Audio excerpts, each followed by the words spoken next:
Committed और कोई नजर नहीं आता। और लेफ्टिनेंट जनरल एस.के. सिंह ने as vice chief of arm staff of Indian army के पद से होते हुए अपना कार्यभार समाप्त किया था। हमें इस बात से बेहद खुशी है कि उन्होंने तरारी कॉन्स्टिट्यूएंसी को रिप्रेजेंट करना स्वीकार किया है। मैं उनसे रिक्वेस्ट करूंगा कि वो 2 शब्द अपने बारे में कहें। Lieutenant general S K. सिंह।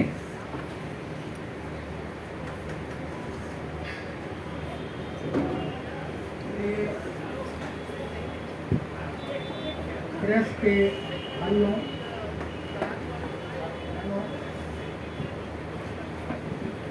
कुछ दिन पहले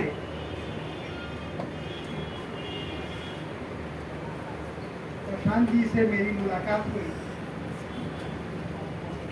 और जिस तरह से ये काम बिहार में कर रहे हैं, हर बिहारी उसको फॉलो कर रहा है और मैं भी बहुत ज़्यादा इम्प्रेस था उनसे।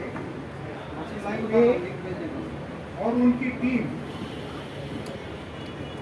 गांव-गांव जाकर पिछले 2.5-3 साल से मंथन कर रहे हैं और ऐसे कैंडिडेट्स के ये खोज रहे हैं जो कि सचमुच में देश की सेवा करना चाहता है, जिसकी छवि ठीक हो और उस तरह से, क्योंकि कैंडिडेट ही सब कुछ है, उसके साथ अपनी पार्टी में बनाकर बिहार के पॉलिटिक्स को अच्छा कर सके।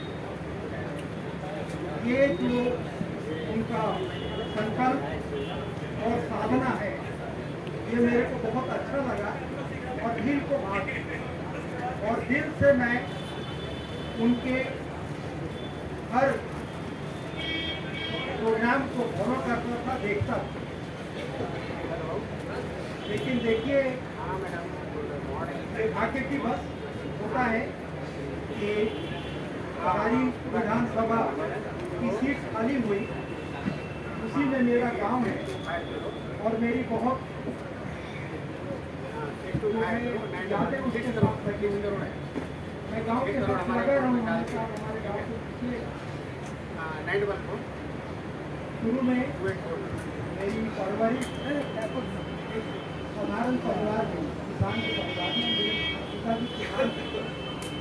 वहाँ पर मैंने प्राइमरी स्कूल किया और हाई स्कूल खुदपुरा में गए, जहाँ मेरे चाचा जी टीचर। वहाँ से मेरा सिलेक्शन हो गया राष्ट्रीय इंडियन मिलिट्री कॉलेज देहरादून के लिए। यहाँ से एक ही सीट होता था।